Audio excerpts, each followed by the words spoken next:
Hello, my name is Ryan Farrell, and I'm presenting for the Politics Department on my thesis and George Washington Fellowship.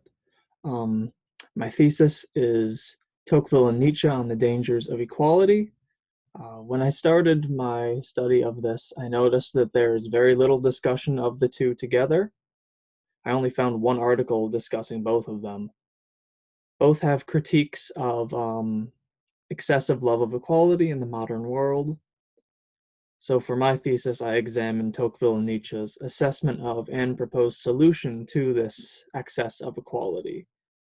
And I conclude that while both offer strong critiques of the problem, only Tocqueville gives a satisfactory solution to it. I think Nietzsche's solution is inherently apolitical. Tocqueville, present in Democracy in America, presents two driving forces behind American political life. These are equality and liberty. This relationship between them is far from one-dimensional. Its outcome is uncertain. Equality and liberty may be in tension with one another, and they may also come into conflict, but they can also work together. Equality itself can lead a democracy towards tyranny or liberty, depending on how it's used. Uh, Peter Lamb in Alexis de Tocqueville, The Psychologist of Equality, says, in studying Tocqueville, the interesting question is not whether there is a conflict between equality and liberty, but rather how it is that equality may support two such divergent political outcomes. And the answer to this problem lies in human passions, that there is this sort of passion that can drive individuals through equality.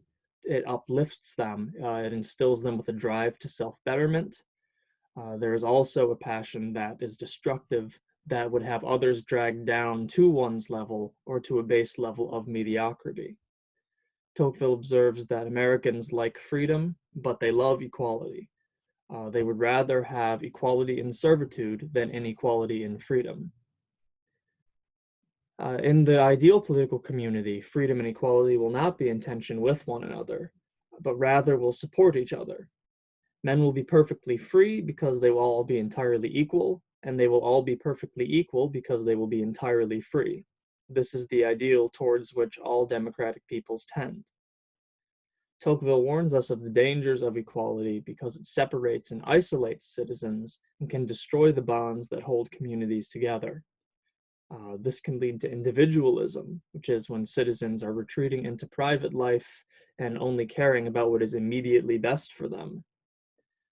Equality causes one to really only care about one's own immediate circumstances and their own private sphere, and really lose interest in the political community.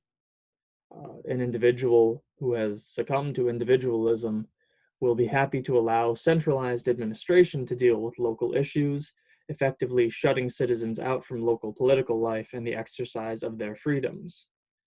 Tocqueville warns against this and refers to it as soft despotism, in which people are taken care of by the administration and they really lose any sort of exercise of their freedoms in government.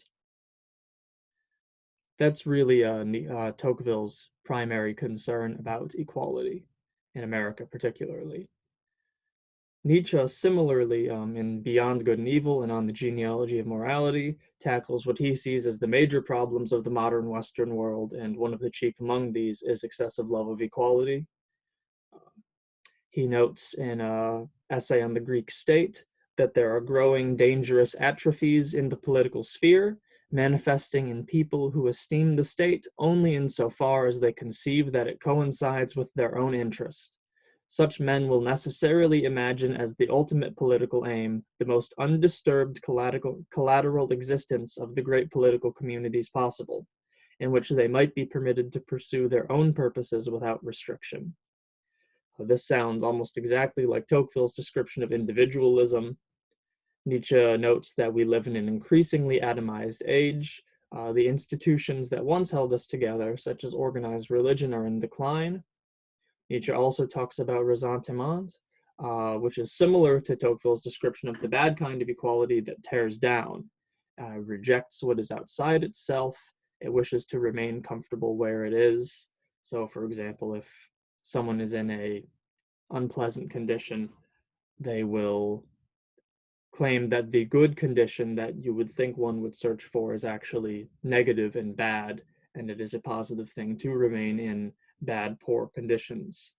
Um, and this is really, it can drive people rather than a drive to the betterment of oneself and one's society to try to tear down those doing well to again, a base level of mediocrity. Um, Their solutions to these problems. Nietzsche's solution focuses on the individual. He does not think that all are capable of overcoming this ressentiment and fear of greatness. He writes that the noble type of man experiences itself as determining values.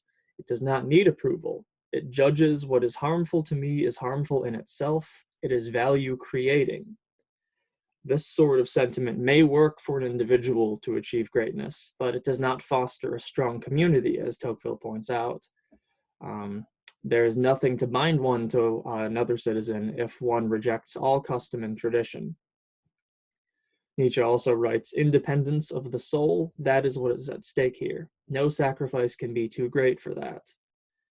If Nietzsche's philosophy here is only understood and practiced on its own, one might sacrifice all connections to the community for the sake of one's own greatness. It cannot for this reason be a political solution on its own. Tocqueville, on the other hand, his solution is superior because it focuses on counteracting the isolation that equality brings.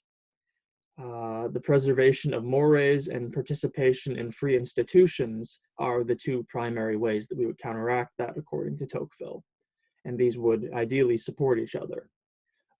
Mores, or habits of the heart, bring citizens together through common customs, practices, and beliefs.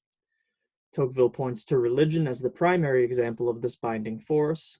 He refers to religion as the first of America's political institutions. If it does not give American citizens the taste for freedom, it singularly facilitates their use of it.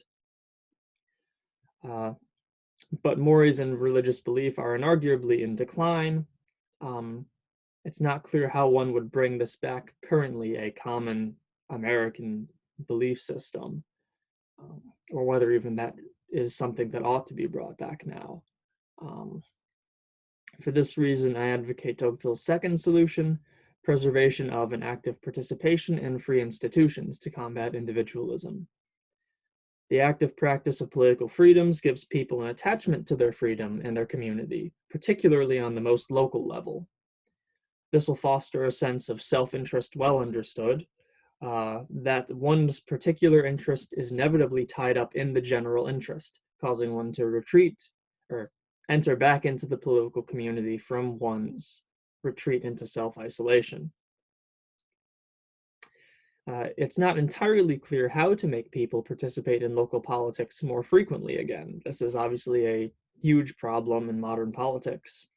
I mean, one could certainly try to have news media cover local issues more, for there to be more local communal events, education about this in schools. There's no easy answer, or I suppose we would have done that already, but I think that that would be the path going forward in order to try to combat this problem if we are truly, as a society, starting to slip into soft despotism or have already.